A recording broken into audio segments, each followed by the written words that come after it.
Retomamos entonces el contacto con Renzo Rosal, analista político. Señor Rosal, bienvenido. Muchísimas gracias, un gran gusto. Buena tarde. Igualmente, es un gusto tenerlo con nosotros.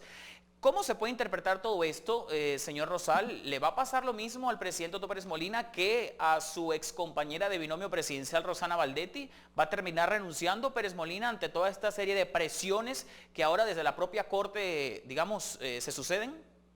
Es muy previsible que suceda un poco la repetición del capítulo que se dio hace más de un mes con con la ex vicepresidenta hoy, Roxana Valdetti, en el sentido de que por un lado existen pruebas contundentes que permiten admitir el proceso de declaración de antejuicio que dictó esta mañana la Corte Suprema de Justicia. Por otro lado, está claro que en el Congreso de la República ha perdido en general apoyos, los apoyos que tuvo hasta hace algunos meses, y por lo tanto, ante la inminencia de que pueda declararse después de la conformación de una comisión pesquisidora, que hay suficientes pruebas y que pudieran declarar con lugar el antejuicio, definitivamente ocurre entonces el escenario intermedio que es dar con lugar que el propio presidente de la República pueda renunciar antes de que suceda esta dinámica en el Congreso de la República.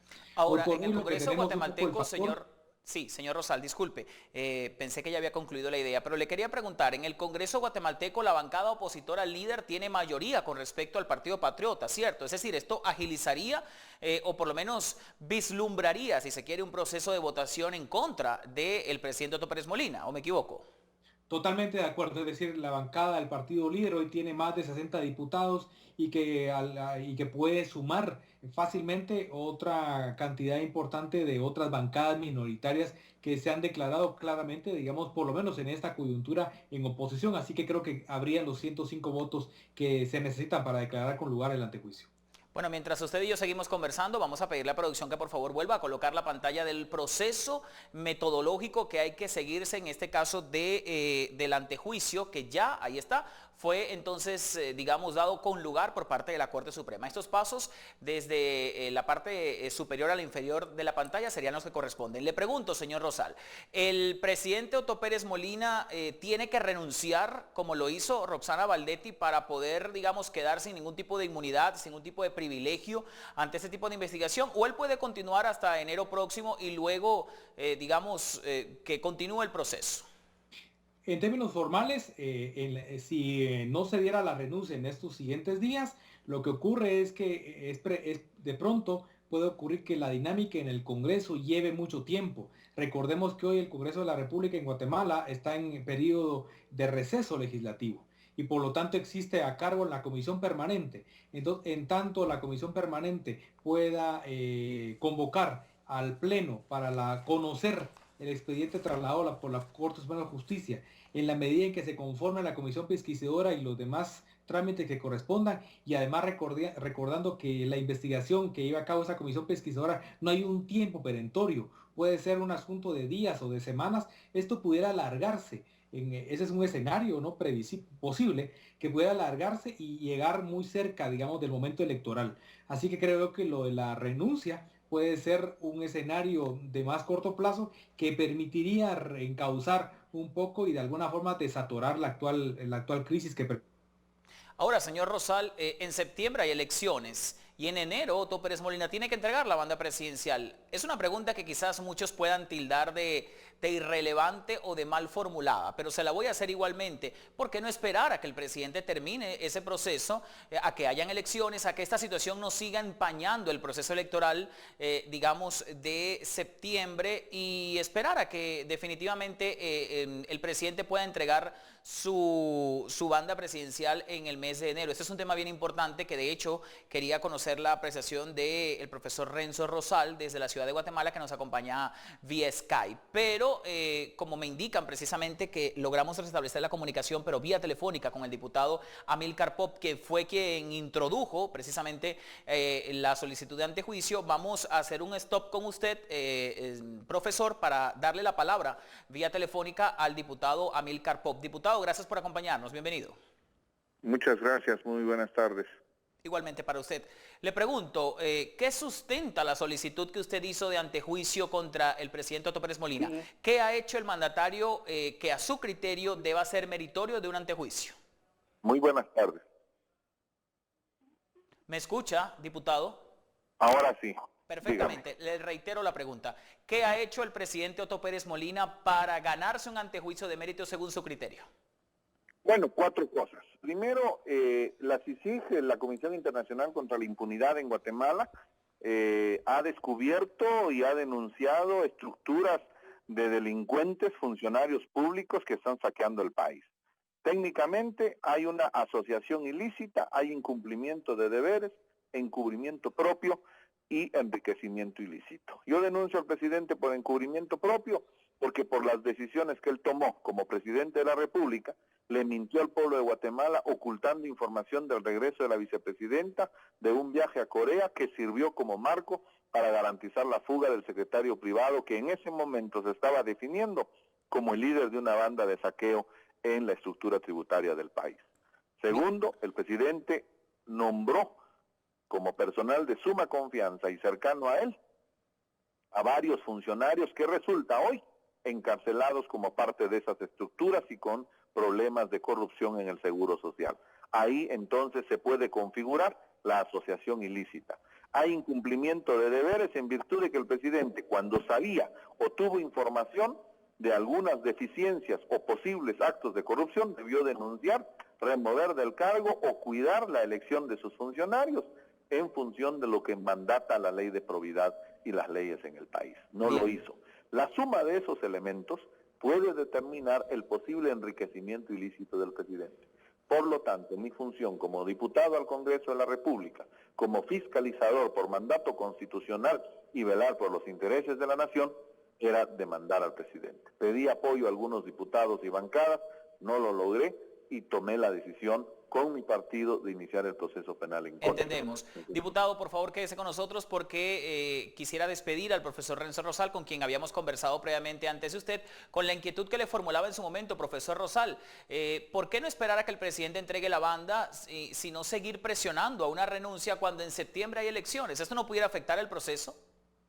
El problema está en que tenemos una crisis actual muy larga que lleva más o menos 6 semanas.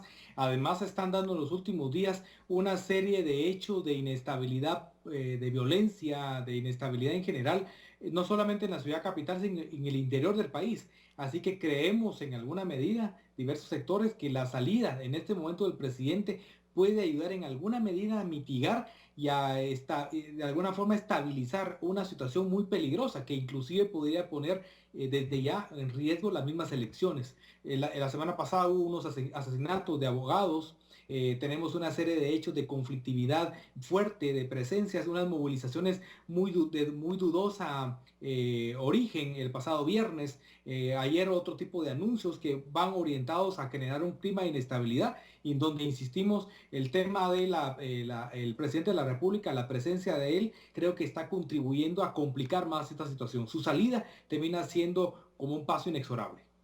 Bueno, profesor, muchas gracias por su tiempo a esta hora vía Skype desde Guatemala. Ha sido un placer.